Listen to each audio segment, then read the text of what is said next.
In court documents, an unnamed witness said movie armor Hannah Gutierrez-Reed transferred a small bag of cocaine after returning from a police interview on the day of the film cinematographer was shot. The new filing comes a week after Gutierrez-Reed was charged with tampering with evidence. Gutierrez-Reed's attorney called the new charges character assassination. Witnesses said Gutierrez-Reed was drinking heavily and smoking marijuana during production. The Mexican Navy said today it seized a submarine 2 days ago containing over 3.5 tons of drugs believed to be cocaine. Navy authorities said the submarine was 85 feet long and is considered to be the largest of its kind detained by Mexican authorities. 5 people from different nationalities traveling on the vessel were detained and taken to the coastal city of La Paz, where they were handed over to local law enforcement authorities. A panel of judges has voted to make far-right former Brazilian President Bolsonaro ineligible to run for office. The decision forbids him from running until 2030. 5 of the 7 judges on the nation's highest electoral court agreed he abused his authority by using government communication channels to promote his campaign and sow doubt about the vote. While he can appeal to the Supreme Court, experts say the decision is likely to be overturned. Embattled U.S. Representative George Santos arrived at a federal courthouse for a status hearing in his criminal fraud case. Santos is charged with 13 counts of wire fraud, money laundering, theft of public funds, and making false statements to Congress.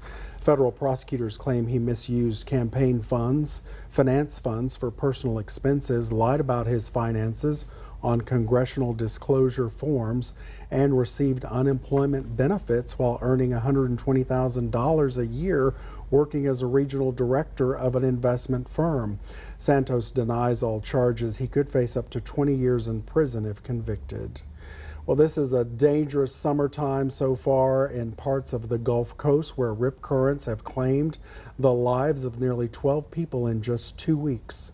This as warnings go out to beach goers about the dangerous water condition. Here is more.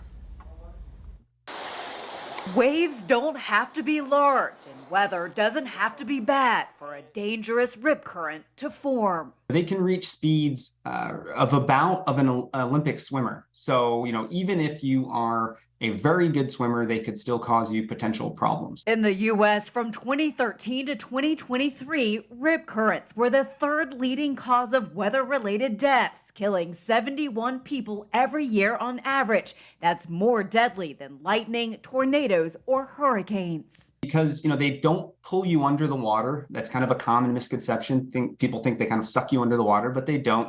They just pull you away from shore. If you're in the water and feel like you're getting farther away from the beach, experts say the first thing to do is not panic. I know that sounds counterintuitive. People want to try to get back to shore, but you want to just relax and float. Don't try to swim against the current. That may only lead to exhaustion. Instead, swim parallel to the beach until the ocean doesn't feel like it's got a pull on you. Then swim back to the shore at an angle, letting the waves push you back in. Some people might not be strong swimmers or you might get tired and feel like you can't keep swimming. So if you can just float, stay on the surface of the water and look back to shore and call and wave for help, that'll give a chance for public safety personnel to come rescue you. For Health Minute, I'm Andy Gaither. Texans aren't the only ones trying to stay cool through this summer. Animals at the Houston Zoo are beating the heat with icy treats and frequent swims. Claude the black bear there is enjoying dips in his pool, while the park's Galapagos tortoises have had a cool water spray installed in their habitat. I need that. Other animals such as the California sea lions and capybaras are enjoying icy treats. Several cities have hit triple-digit temperatures this week due to a stagnant heat dome over the southern U.S. and Mexico. Mac, we need answers. Well, I've got them for you, and just like we predicted over the last couple of days, the heat dome is moving, so it's moving away from Texas. Get a load of this. Clouds are rolling back in. Get a load of this one. Thunder showers are rolling into West Texas. They haven't seen that in a while. So yeah, there's a little bit of a break in the weather. It's still going to be warm like summer, like July, because it is. And we'll have more details on that coming up in just a moment.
Well, good afternoon, everybody. Yes, it's warm, but there's a little break headed toward our area, and I'm sure you might have even felt it today.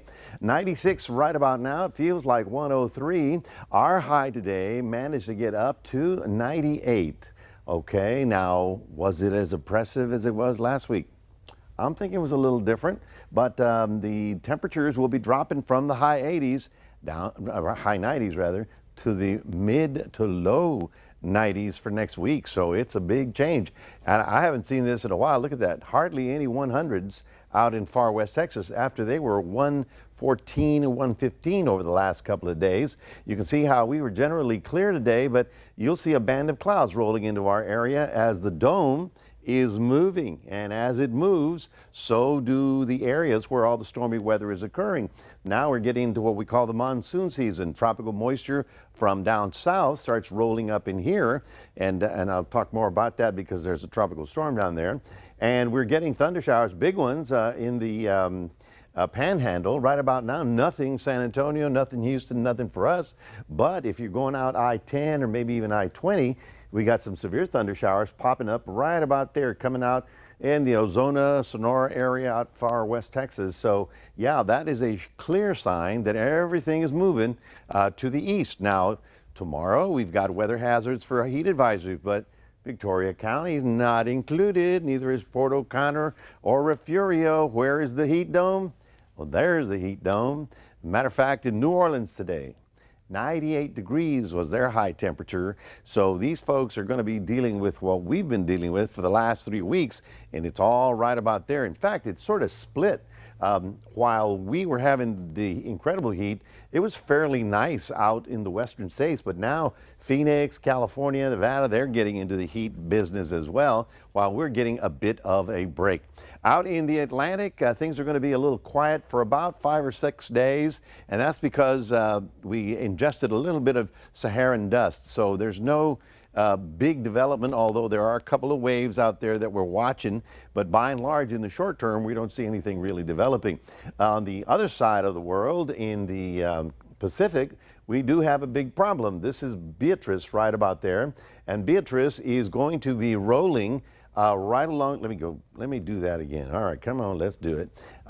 Beatrice is going to be going right up the Mexican coast. I mean, it's like 1 foot on water, 1 foot on land. So in Acapulco, they're getting some pretty heavy rain and wind right there, and that will actually strengthen up to a Category 1 hurricane, go all the way up, and then finally turn, strafing a little bit of Cabo San Lucas down in the peninsula. Now you're saying, well, what do we care about a storm in the Pacific? Trust me, when the storm falls apart right about here, the remnant blows up in this area. So like I showed you a minute ago, we get a definite tap of monsoonal moisture that goes up from the Pacific all the way up into West Texas. That would have something to do with us. So for tomorrow in Port Lavaca, getting up to 94 degrees. In Cuero, we're looking at clouds and a 97. And for the rest of us, we're looking at a cooling sort of weekend, getting down to the mid-90s, and then scattered showers coming in for most of next week. That's your 7-day forecast. We have a QR code. We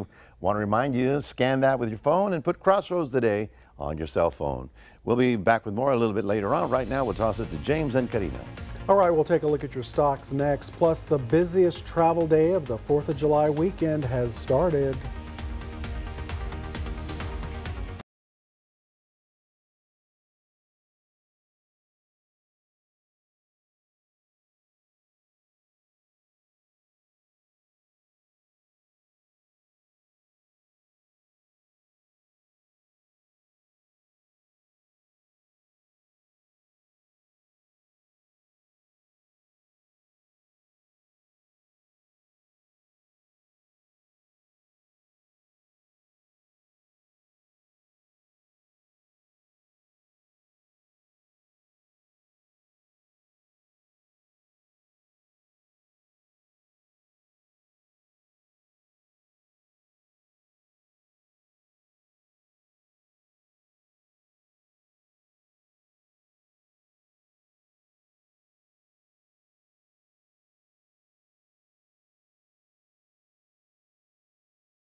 The Dow up 286 points, the S&P 500 up 53 points, and the Nasdaq up 197 points.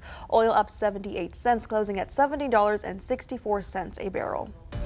AAA predicts nearly 51 million people will fly, drive, or otherwise travel for the 4th of July holiday weekend. Today is expected to be the busiest day at airports since before the pandemic. The TSA expects to screen about 2.8 million people and nearly 18 million over the weekend. For those flying, the FAA is warning travelers about possible weather-related flight delays Friday with potential disruptions in South Florida, Washington, Denver, and Atlanta. Alrighty, stay with us. We'll take one last look at your forecast. Plus, 2 noodlers in Dallas may have caught one of the largest catfish ever recorded.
Check out this massive catfish caught in east of Dallas. It came in at 98.7 pounds and 56 inches long. big boy. Wow. That's That's a big boy. Look at him. that is huge. That's as tall as a guy.